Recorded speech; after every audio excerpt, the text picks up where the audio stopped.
Bismillahirrahmanirrahim.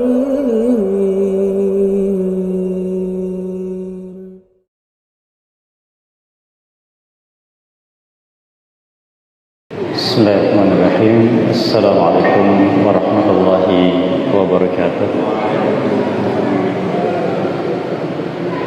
Innal hamdalillah nahmaduhu wa nasta'inuhu wa nastaghfiruh wa na'udzu billahi min shururi anfusina wa sayyiati a'malina. Man yahdihillahu fala mudilla lahu wa man yudlil fala hadiya lahu. Wa asyhadu an la ilaha illallah wa la syarika lahu wa asyhadu anna Muhammadan abduhu wa rasuluhu sallallahu alaihi wa ala alihi wa ashabihi wa man tabi'ahum bi ihsanin ila yaumiddin wa sallama tasliman katsira. Amma ba'd. Ikhwani al-fudala rahimani wa iyyakum. Alhamdulillah, pada kesempatan ini kita kembali mendapatkan kemudahan dari Allah Azza wa Jalla untuk bisa duduk kembali di majlis kita yang mulia ini, di masjid yang kita cintai. Semoga apa yang kita dapatkan di majlis ini sebagai penambah iman kita pada Allah dan sebagai peningkat amal saleh kita kepadanya yang membuahkan rasa takut kepadanya. Kita masih bersama faedah dari petunjuk ayat Al-Quran dari surat Al-Baqarah yang menjelaskan tentang jawaban Bani Israel ketika mereka menolak untuk mengikuti dakwah yang diserukan kepada mereka, di mana mereka mengatakan qulubuna ghulf, hati kami tertutup. Dan di majlis yang lalu kita sudah mendapatkan faedah tentang macam-macam hati dan baru mendapatkan penjelasan tentang ciri dari hati yang hidup. Dan pada majlis ini insyaallah kita akan masuki jenis hati yang kedua, yaitu hati yang mati.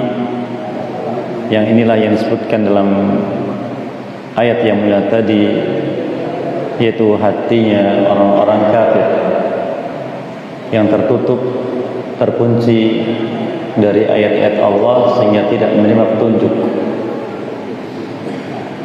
Di mana Allah Azza wa Jalla menyebutkan sifat hati seperti ini dengan berbagai macam sifat. Yang pertama, sifat dari hati tersebut adalah yaitu hati yang ditutup, direkat dengan belenggu yang kuat,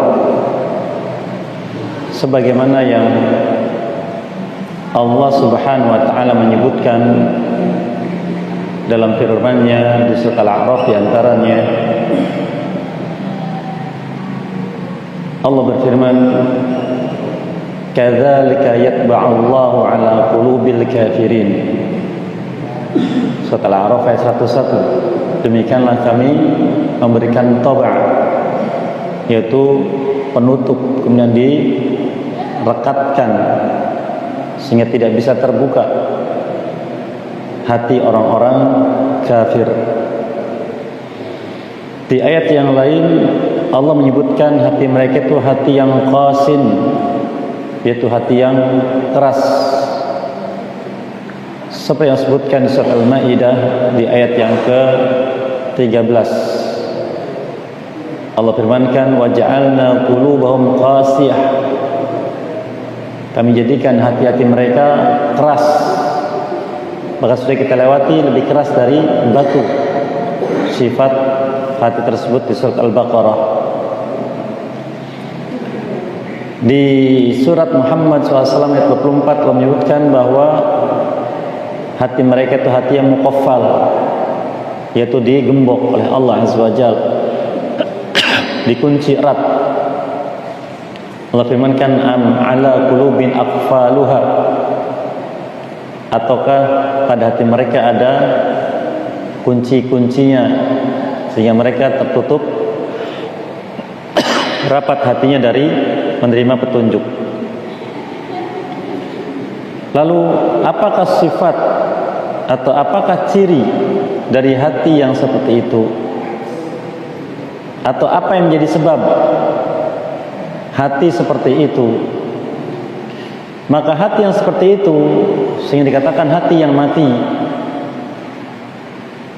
adalah hati yang di dalamnya tersimpan kekufuran. Seperti yang firmankan di surat An-Nisa ayat 155, فَبِمَا نَقْضِهِمْ مِيثَاقَهُمْ وَكُفْرِهِمْ بِآيَاتِ اللَّهِ وَقَتْلِهِمُ الْأَنْبِيَاءَ بِغَيْرِ حَقٍّ وَقَوْلِهِمْ قُلُوبُنَا غُلْفٌ بَلْ طَبَعَ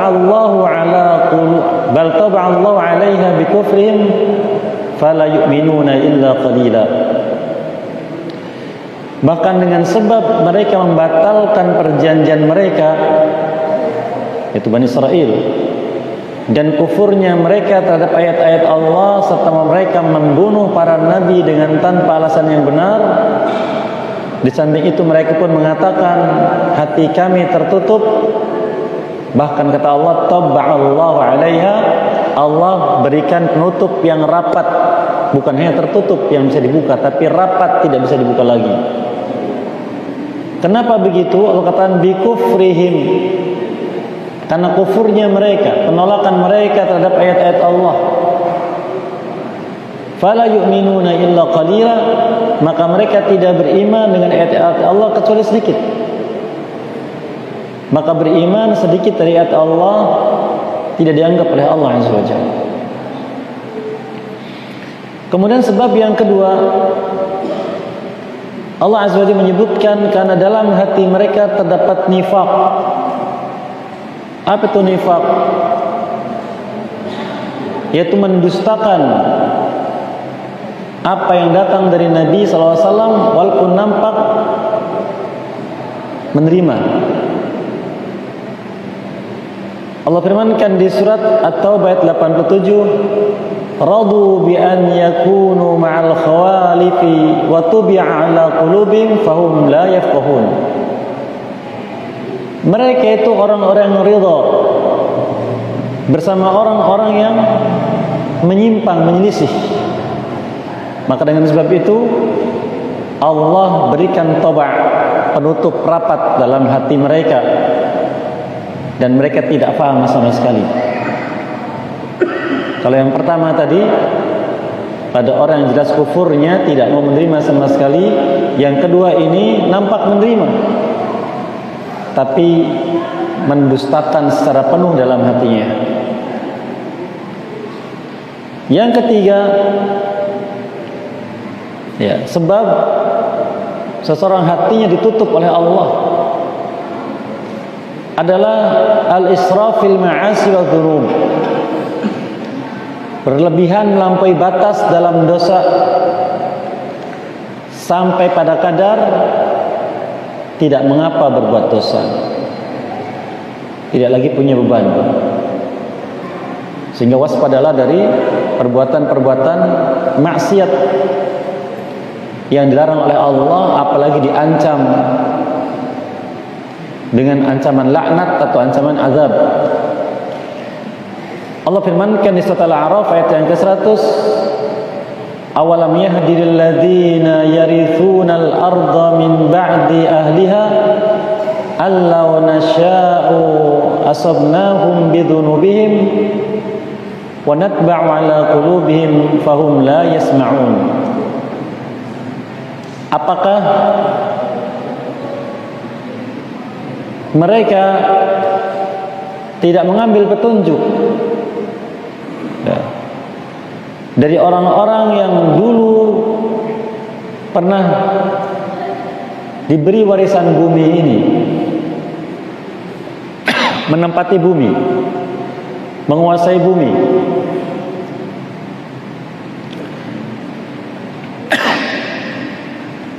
Yang seandainya kami mau, kata Allah, kami timpakan mereka dengan apa yang sudah timpakan kepada sebelum mereka, disebabkan karena dosa-dosa yang mereka lakukan.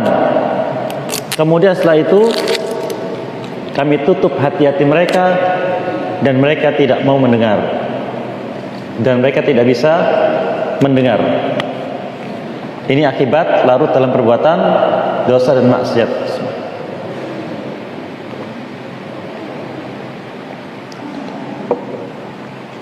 Sehingga harus waspada dari perbuatan maksiat.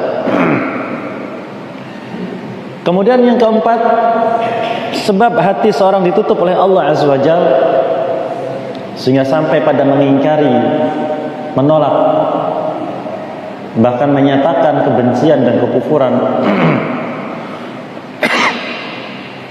adalah karena kejahilan. Apa itu jahil?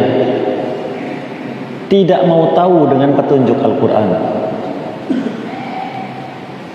Walau diajari, walau disampaikan, walau dinasihati, tidak mau tahu. Allah katakan di surat Ar-Rum ayat 59, "Kadzalika yatba'ullahu 'ala qulubil ladzina la ya'lamun." Demikianlah kami tutup, demikianlah Allah menutup hati orang-orang yang tidak berilmu. Itu orang jahil. Dan kita harus waspada dari ini. Karena kita ketika diciptakan Allah Azza wa Jalla, di antara sifat yang Allah berikan dan melekat dengan setiap kita adalah al-jahl, kejahilan. Allah firmankan di akhir surat Al-Ahzab, "Innahu kana zaluman jahula." Sesungguhnya manusia makhluk yang sangat zalim lagi sangat jahil. Kemudian yang kelima, yang menyebabkan hati seorang keras sehingga ditutup oleh Allah, tidak lagi menerima petunjuk, al-istihbabud dunya al-akhirah. Mencintai dunia lebih dari akhirat. Semua dihitung dengan dunia, semua dinilai dengan dunia, semua dibandingkan dengan dunia. Allah firmankan surat An-Nahl ayat 107 dan 108, "Dzalika bi'annahum mustahabbul hayatad dunya 'alal akhirah wa anna Allaha la yahdil qaumal kafirin. Ulaika alladziina taba'a Allahu 'ala qulubihim wa sam'ihim wa absarihim wa ulaika humul ghafilun."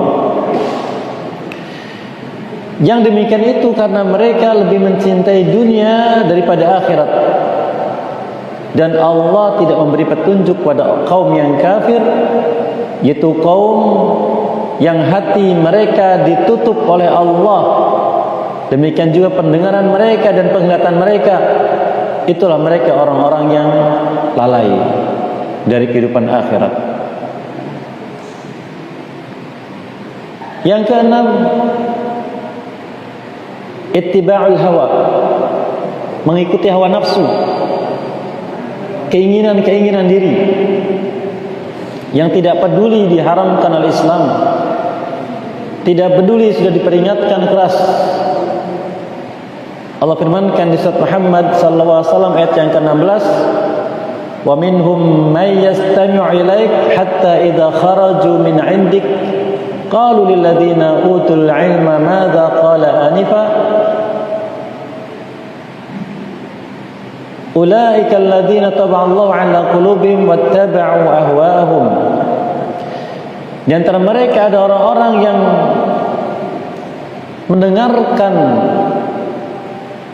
memperdengarkan kepadamu sampai apabila mereka keluar dari sisimu, mereka berkata kepada orang-orang yang diberi kitab, itu Bani Israel, apa yang dia katakan barusan.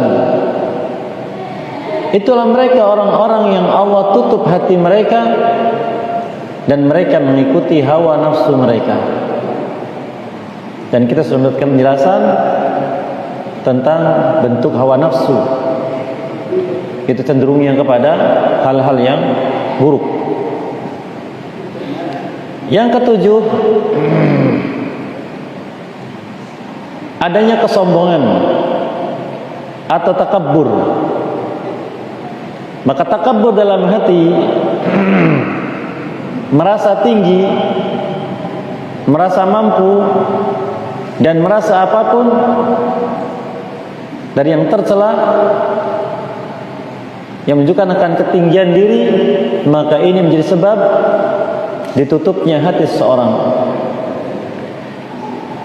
Allah firmankan surat Ghafir ayat 35, alladzina yujadiluna fi ayatillah bighairi sultanin atahum kabura maqtan 'indallahi wa 'indal ladzina amanu kadzalika ta'allahu 'ala kulli qalbin mutakabbirin jabbar. Orang-orang yang selalu mendebat ayat-ayat Allah tanpa sultan, tanpa perintah dari Allah Azza wa Jalla yang datang pada mereka, maka sangat besar kemarahan dari Allah dan orang-orang beriman. Demikianlah Allah menutup setiap hati orang yang sombong lagi melampaui batas.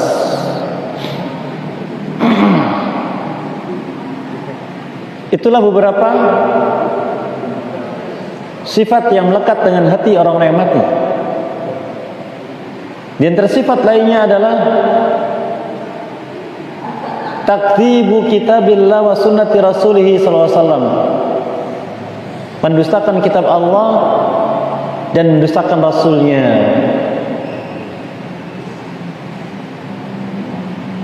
Banyak sekali syarat Allah yang didustakan, maka itu menjadi sebab hati seorang dikunci. Seperti yang firmankan di surat Yunus ayat 74, "Tsumma ba'atsna min ba'di rusula ila qaumihim faja'uuhum bil bayyinat fama kanu liyu'minu bima kadzdzabu bihi min qabl kadzalika natba'u 'ala qulubil mu'tadin." Demikianlah kami mengutus setelahnya para rasul kepada kaum-kaum mereka, maka mereka datang kepada kaum mereka tersebut dengan bayyinat, dengan kitab Allah dan dengan mukjizat darinya. Maka mereka tidak beriman terhadap apa yang datang kepada mereka tersebut. Justru mereka mendustakannya. Dan itu terjadi sebelum diutusnya para rasul ini. Demikianlah Allah mengunci hati-hati orang yang melampaui batas. Yang kesembilan, al-irtidad an dinillah, yaitu melakukan kemurtadan. Maka waspada tentang Islam ini, jangan sampai kita menganggap remeh sehingga dengan mudah meninggalkannya. Maka seorang yang murtad dari Islam, Allah tutup hatinya. Allah firmankan surat Al-Munafiqun ayat yang ketiga, dzalika bi annahum amanu tsumma kafaru fatubi'a 'ala qulubihim fahum la yafqahun. Demikian itu karena mereka sebelumnya beriman kemudian kafir, murtad, maka Allah tutup hati-hati mereka dan mereka tidak memahami hal tersebut. Maka ini menjadi keburukan bagi pelakunya. Itulah beberapa sifat atau sebab yang bila ada pada hati seorang yang diikuti dengan perbuatannya, maka menjadikan hatinya mati.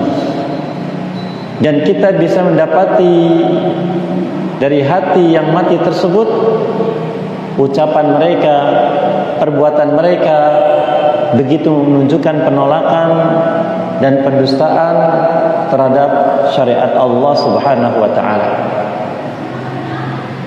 Oleh karena para ulama kita menjelaskan agar kita waspada dari perkara-perkara yang dapat menjadikan hati kita mati. Karena kalau hati kita mati, berarti kita sudah tidak lagi dianggap oleh Allah iman kita, tidak lagi dianggap Islam kita.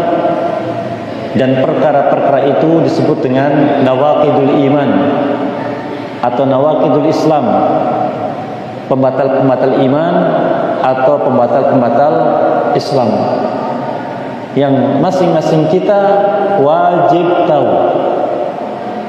Karena kalau tidak, kita bisa saja melakukannya tanpa kita sadari dan Allah sudah tidak menganggapnya. Sehingga dikatakan sebagian salaf, di antara menyandarkan kepada Amirul Mukminin Umar bin Khattab radhiyallahu anhu, "A'rifu syarra laysa li syarri walakin latawaqqi minhu wa kam mimman lam ya'rif syarra waqa'a fihi." Aku mengetahui keburukan bukan untuk aku kerjakan, tapi agar aku bisa menghindar dari keburukan tersebut, bisa menjaga diri. Sebab berapa banyak dari orang yang tidak mengetahui keburukan, maka akhirnya dia terperosok ke dalamnya. Ini bahaya sekali. Oleh karena setiap kali kita bertambah ilmu, maka kita akan bertambah waspada. Bertambah ilmu akan bertambah takut kepada Allah. Inilah keutamaan dari ilmu. Oleh karena Allah Azza wa Jalla mengangkat derajat orang berilmu karena takutnya kepada Allah Azza wa Jalla dari hal-hal yang menyebabkan kemurkaannya atau azabnya. Allah firmankan surat Fatir, "Innama yakhsyallaha min ibadil ulama." Sesungguhnya tidak ada yang takut kepada Allah dari para hambanya kecuali mereka para ulama. Inilah macam hati yang kedua. Kemudian kita masuki macam hati yang ketiga, yaitu hati yang sakit. Ya, walaupun ini sudah kita pernah singgung sebelumnya di awal-awal surat Al-Baqarah, itu di dalam firman-Nya, "Fi qulubihim marad fazadahumullahu marada." Dalam hati mereka ada penyakit dan kami tambahi penyakit di atas penyakit yang sudah ada. Secara umum, penyakit yang menimpa hati orang beriman, bukan hati manusia, bukan, hati orang beriman khusus, sehingga menyebabkan dia berat mengikuti petunjuk, menyebabkan dia berat melaksanakan ketaatan, menyebabkan dia mudah terperosok dalam kemaksiatan, maka menunjukkan bahwa hati tersebut hati yang sakit. Maka kita harus waspada. Lalu hati yang sakit ini ada dua macam. Yang pertama, hati yang terjangkiti penyakit zaid, seperti yang dialami oleh orang-orang Yahudi. Allah Azza wa Jalla menyebutkan tentang mereka di surat As-Saff. Ya, Allah firmankan tentang mereka di surat As-Saff yang mereka menyimpang, maka Allah Azza wa Jalla menyimpangkan mereka. Ya. Allah berfirman di ayat yang ke-5, "Falamma zaghu azaghallahu qulubahum wallahu la yahdil qaumal fasiqin." Tatkala mereka melakukan zaig, menyimpang, maka kami simpangkan, maka Allah simpangkan, hati-hati mereka. Kalau sudah menyimpang, maka mereka terhalangi dari petunjuk. Allah katakan, wallahu la yahdil qaumal fasiqin, dan Allah tidak beri petunjuk pada orang yang fasik. Penyimpangan apa itu? Penyimpangan pemahaman. Pemahaman apapun dalam agama ini. Dan zaman sekarang sangat banyak penyimpangan itu. Di mana Nabi kita SAW sudah menyebutkan tentang iftiraqul ummah, perpecahan umat, bahwa umat beliau akan berpecah sampai jumlah yang sangat banyak, yaitu 73 golongan. Dan penyimpangan itu terjadi terkait dengan memahami ayat Al-Quran dan hadis Nabi SAW yang tidak sesuai dengan maksud Allah atau maksud Rasulnya SAW. Mengapa begitu? Karena memahami ayat atau memahami hadis Nabi SAW tidak dengan alat yang terkait dengannya, dengan ilmu-ilmu yang terkait dengannya. Setiap ilmu punya alatnya, punya kaidah, punya batasan. Ketika perkara ini tidak digunakan untuk memahami ayat Quran atau hadis Nabi SAW, maka terperosoklah seorang dalam zaig, penyimpangan.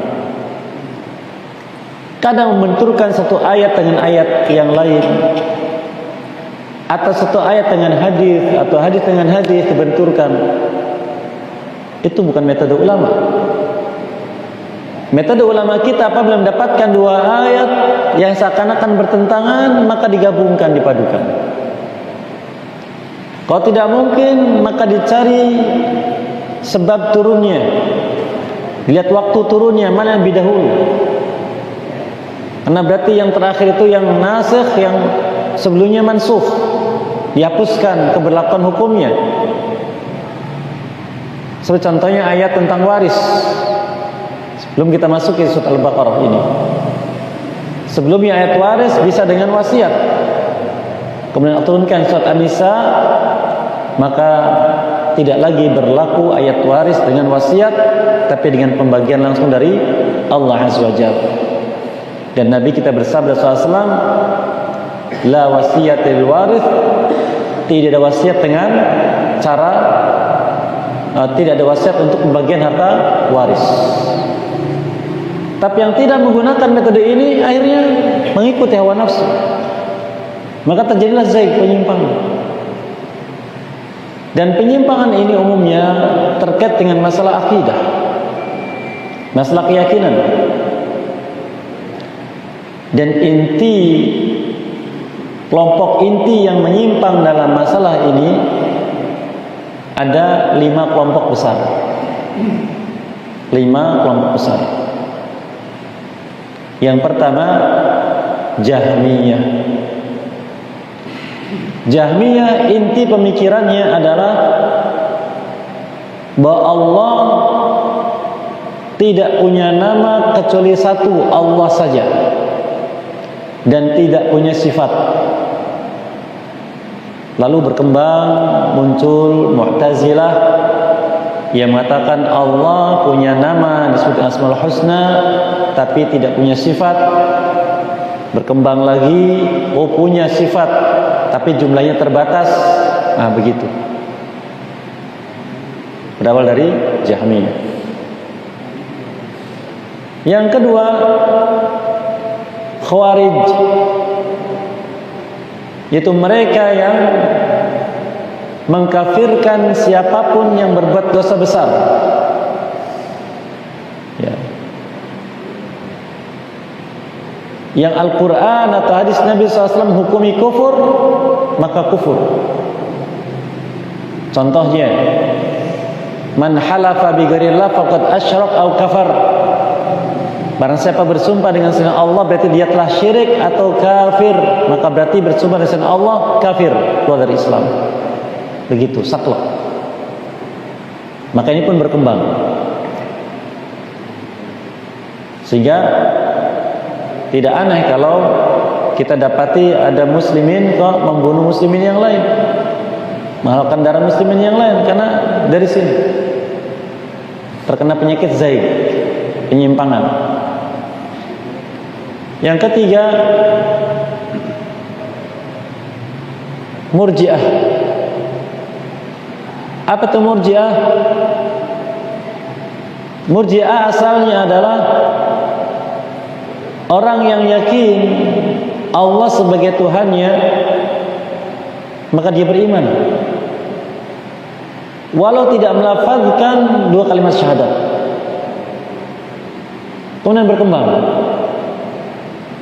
Ada mengatakan, oh syaratnya mengucapkan 2 kalimat syahadat, yakin dan melafazkan 2 kalimat syahadat. Walaupun dia tidak beramal, imannya tetap sempurna. Berkembang terus mereka. Ini Murji'ah.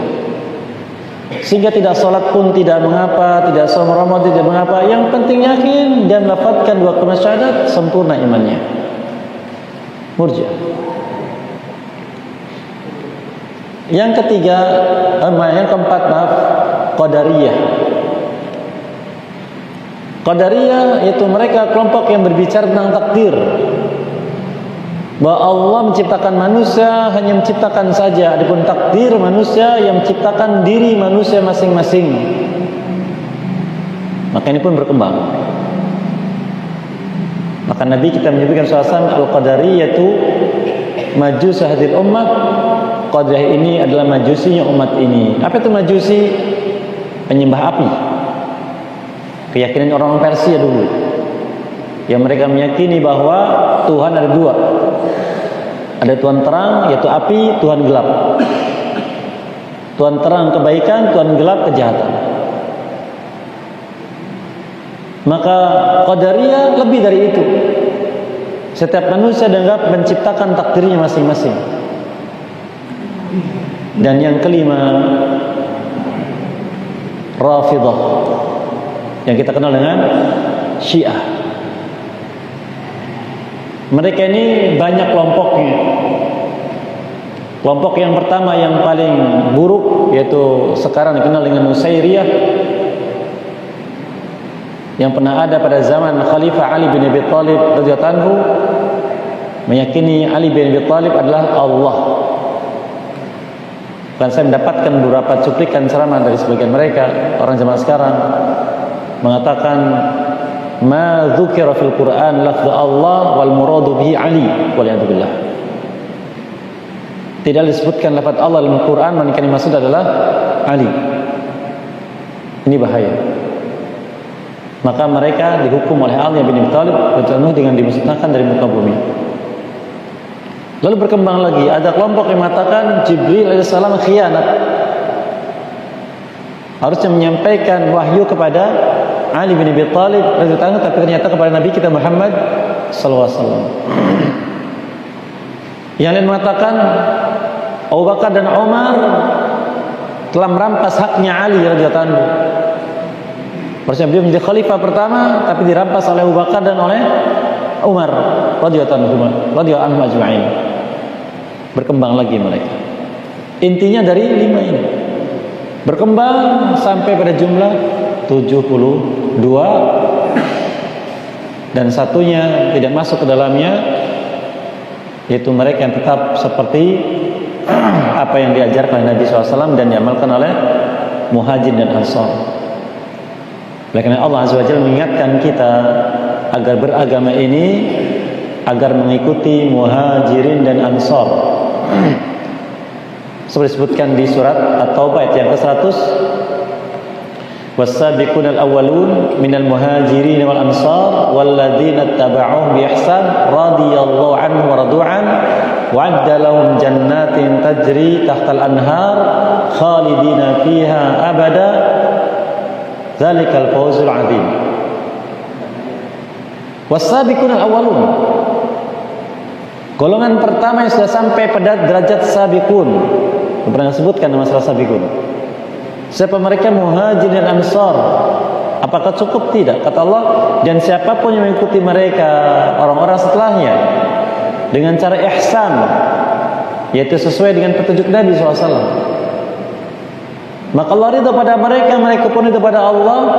Allah sudah siapkan bagi mereka surga yang mengalir di bawahnya sungai-sungai, mereka kekal di dalamnya, dan itu kemenangan yang besar. Nah ini Zaid. Karena kita dianjurkan agar dilindungi oleh Allah dari penyakit Zaid ini. Allah firmankan di surat Al-Imran ayat yang ke-7, Rabbana, ayat yang ke-8, Rabbana la tuzigh qulubana ba'da idh hadaitana wa hab lana min ladunka rahmah innaka antal wahhab. Dan apabila kita punya keinginan untuk berbeda, untuk menyimpang, Allah akan simpangkan. Maka waspada dari itu. Seperti yang terjadi pada Bani Israel ini, khususnya Yahudi. Kemudian yang kedua, penyakit yang menimpa hati disebut dengan ghil, yang Allah Azza wa Jalla sebutkan tentang itu di surat Al-Hasyr. Ya, di surat Al-Hasyr disebutkan berupa doa walladzina ja'u min ba'dihim di ayat yang ke-10. Walladzina ja'u min ba'dihim yaquluna rabbana ighfir lana wa li ikhwanina alladzina sabaquna bil iman la taj'al fi qulubina ghillan lil ladzina amanu. Katakan jangan kau jadikan dalam hati-hati kami ghil kepada sesama orang beriman. Siapa orang beriman yang melafazkan dua kalimat syahadat, itulah orang beriman. Maka kita tidak boleh ghil kepadanya. Ghil adalah kumpulan penyakit hati, termasuk suudzon, termasuk hasad dan semisalnya. Maka hilangkan. Kan telah menghalangi seorang masuk ke dalam surga Allah Azza wa Jalla. Sampai Allah hilangkan, disebutkan dalam surat Al-Hijr, Allah firmankan wa naza'na ma fi qulubihim min ghillin ikhwanan ala sururin mutaqabilin. Dan kami cabut dari hati mereka penyakit ghil sehingga mereka masuk dalam surga ikhwanan, menjadi saudara, mutaqabilin, saling sambut, saling bincang-bincang, saling canda tawa. Nah, tentunya penyakit-penyakit tadi ada sebab. Ya, ada sebab. Apakah sebabnya? Yang pertama, memang hatinya sudah sakit. Di surah Al-Baqarah Allah sebutkan fi qulubihim marad, dalam hati sudah ada sakit. Dari manakah hati seorang sakit? Nah, ini seseorang ketika sebelum balik hatinya fitrah, tergantung lingkungannya, maka lingkungan itu akan menjadikan hati seperti itu. Minimalnya orang tua. Yang kata Nabi SAW, fa'abawahu yuhawidani au yunassirani au yumajisani. Maka dua orang tuanya yang menjadikan dia Yahudi, Nasrani atau Majusi, tergantung dibiasakannya apa oleh orang tua, termasuk lingkungan. Maka kalau kebiasaannya menyimpang, dia jadi penyakit hati, dia sudah bawa itu. Ditambah lagi kemudian dia belajar, dia menyerap informasi, maka penyakitnya bertumpuk.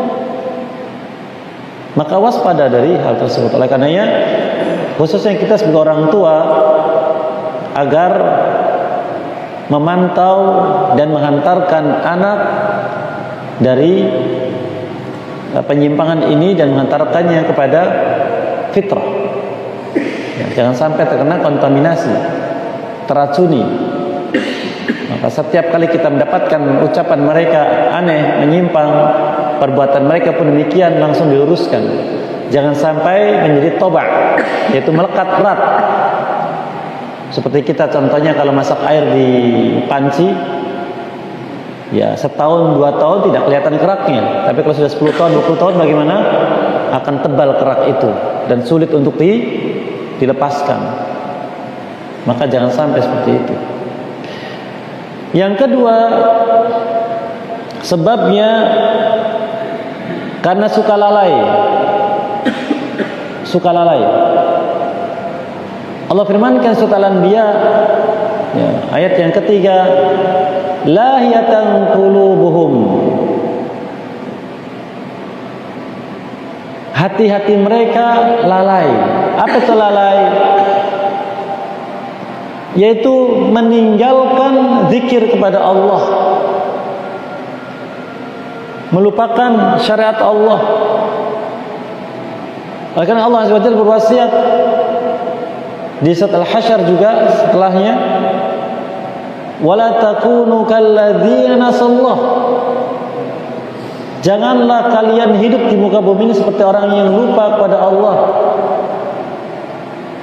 Juga Allah wasiatkan di surat Al-Munafiqun, la tulhikum amwalukum wa auladukum an dzikrillah. Jangan sampai harta dan anak kalian membuat kalian lalai dari zikir kepada Allah. Sebab yang lain, dan mungkin yang terakhir karena keterbatasan waktu, adalah ucapan yang menyisihi keyakinan hati. Ya, ucapan yang menyisihi keyakinan hati, atau disebut dengan dusta. maka dusta sedikit saja itu akan berbekas dalam hati dan akan menjadikan hati sakit. Oleh karena waspada dari sifat-sifat kemunafikan yang kata Nabi SAW, ayatul munafiki salat. Tanda munafik ada 3. Bicara dusta, diberi amanah menisihi, kemudian apabila berjanji menyisihi, diberi amanah khianat. Maka waspada dari perbuatan semacam itu, dan juga termasuk meremehkan perbuatan maksiat dan dosa. Itu akan menyebabkan hati sakit, dan kalau hati sudah sakit dan kita tidak sadar, maka lama-lama menjadi toba, masuk dalam hati yang mati, wa'idzubillah. Maka hendaklah kita cermati keadaan hati kita, karena itulah modal kita untuk bisa mendapatkan ridha Allah Azza wa Jalla dan untuk bisa diselamatkan oleh Allah dari segala keburukan. Apa yang baik semoga berkah dan mudahkan bisa mengamalkannya, dan apa yang keliru semoga maafkan dan ampun dosa sekalian. Wallahu a'lam. Barangkali yang menyampaikan sesuatu maka dipersilakan setelah azan Isya. Baik, barakallahu fikum. Dipersilakan barangkali ada yang menyampaikan sesuatu. Fadhal.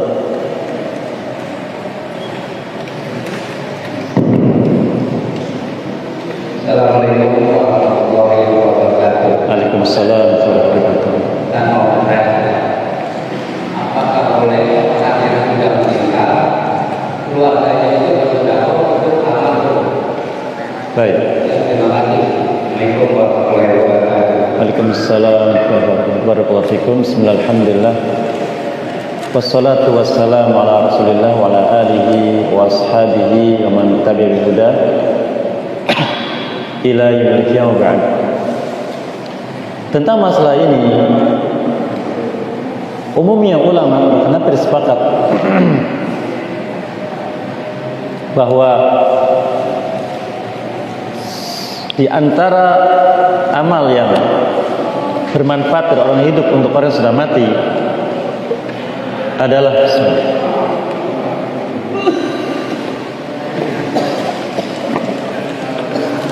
beramal dengan harta. Diambil dari hadis Nabi SAW, idza mata ibnu Adam inqata 'amaluhu illa min thalath. Apabila anak Adam sudah meninggal dunia, maka terputuslah amalnya kecuali dari 3 perkara. Disebutkan di antaranya shadaqatun jariyah. Shadaqah jariyah. Disebutkan di antaranya shadaqah jariyah. Dan shadaqah jariyah dengan harta. Ya, walaupun ini disebutkan dilakukan oleh jenazah ketika dia masih hidup, tapi sebelumnya menyebutkan ini juga berlaku setelah mereka wafat. Dan di antara yang menjadi dalil juga adalah tentang ibadah haji, di mana ibadah haji adalah ibadah yang tergabung dalamnya ibadah fisik dengan ibadah harta. Seorang sahabat pernah berihram mengatakan labbaik an syubrumah ketika di miqat. Lalu beliau bertanya, siapa syubrumah? Syubrumah temannya. Lalu katakan haji an nafsik tsumma an syubrumah. Ketika ditanya sudah haji belum? Dia katakan belum. Dia katakan haji an nafsik tsumma an syubrumah. Berhaji dulu untuk dirimu, kemudian untuk syubrumah. Sehingga menunjukkan boleh untuk ibadah yang sifatnya harta dari orang yang masih hidup kepada, yaitu menghibahkan amalnya untuk orang yang sudah meninggal dunia. Wallahu a'lam. Fadhal. Assalamualaikum warahmatullahi wabarakatuh. Waalaikumsalam. Ustaz, sebagai orang muslim agar kita sama, agar untuk kita mati, maka kita harus menjaga dari perkataan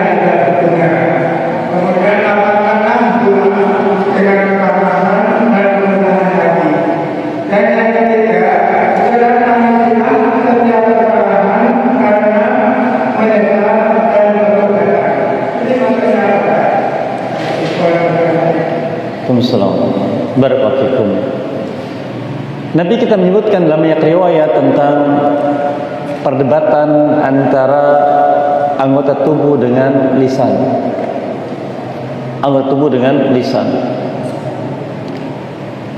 Anggota tubuh mengatakan, inna laka tab'a, kami mengikutimu. Fa istaqamta istaqamna, jika engkau lurus, kami akan lurus. Dan jika engkau menyimpang, kami pun akan menyimpang. Maka lisan di antara patokan kesolehan tubuh manusia. Karena lisan mencerminkan keadaan hati. Dan tentang hikmah Allah Azza wa Jalla, Allah ketika menyuruh hambanya bertakwa diikuti dengan lisan. Kemudian setelah itu akan berdampak pada amalnya. Allah firmankan di surat Al-Ahzab, di akhir surat Al-Ahzab, ya ayyuhalladzina amanu taqullaha wa qulu qawlan sadida yuslih lakum a'malakum wa yaghfir lakum dzunubakum. Wahai orang beriman, bertakwalah kalian kepada Allah dan hendaklah kalian berbicara ucapan yang lurus.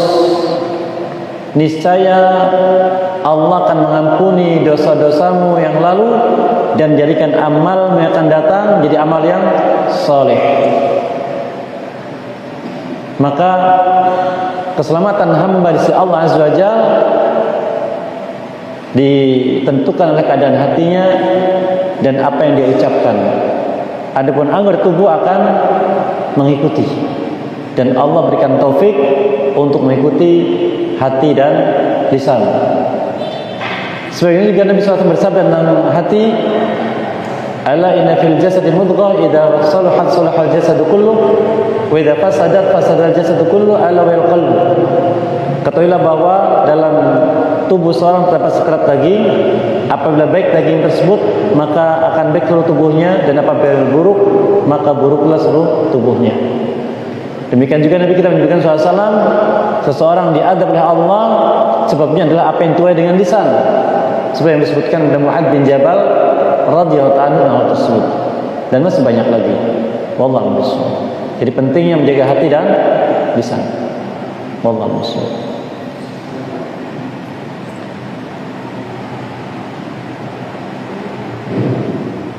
Assalamualaikum warahmatullahi wabarakatuh. Waalaikumsalam.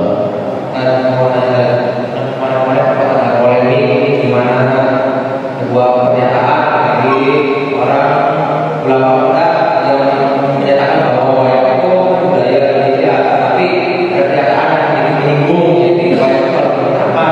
Nah, dalam Islam kan wayang digunakan sebagai metode dakwah keagamaan pada itu dalam maknanya dari pemahaman itu berbeda dari kita dalam Wa yaqdiru. Barakallahu fikum. Dalam menyikapi suatu masalah, pertama dilihat masalahnya apa. Kemudian yang kedua dilihat sumber hukumnya.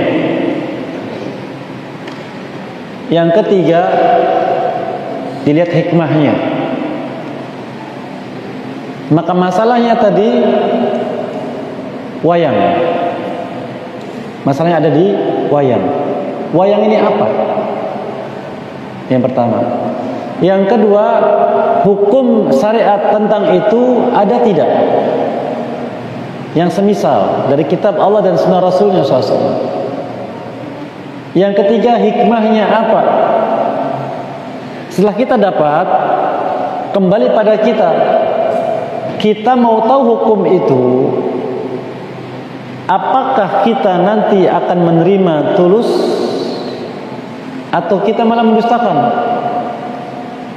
Karena kita beragama ini barangkali perlu kita cermati diri kita masing-masing dan umumnya kaum muslimin.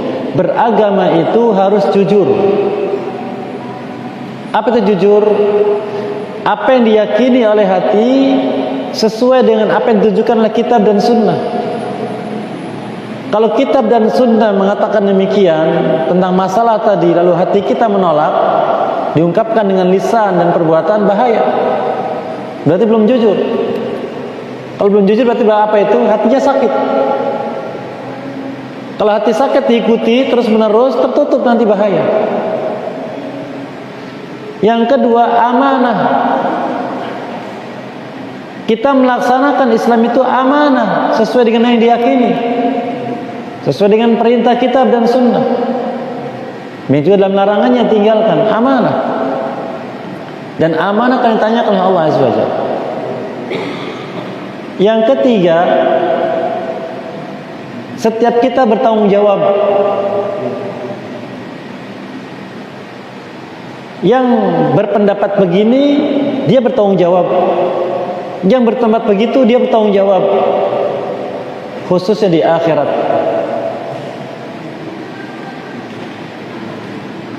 Dan tanggung jawab itu diantaranya adalah berpendapat, menetapkan hukum bersesuai dengan dasar hukumnya. Yang keempat, kita harus lapang dada. Lapang dada. Karena hidup di dunia ini penuh dengan polemik. Ya. Kalau masing-masing mengikuti hawa nafsu, tidak akan selesai. Yang terjadi keributan. Ya. Lapang dada. Yang satu mengatakan hukumnya begini, tanyakan apa dasarnya. Dasarnya ini, selesai. Maksudnya apa? Benci atau nasihat? Nasihat bagus.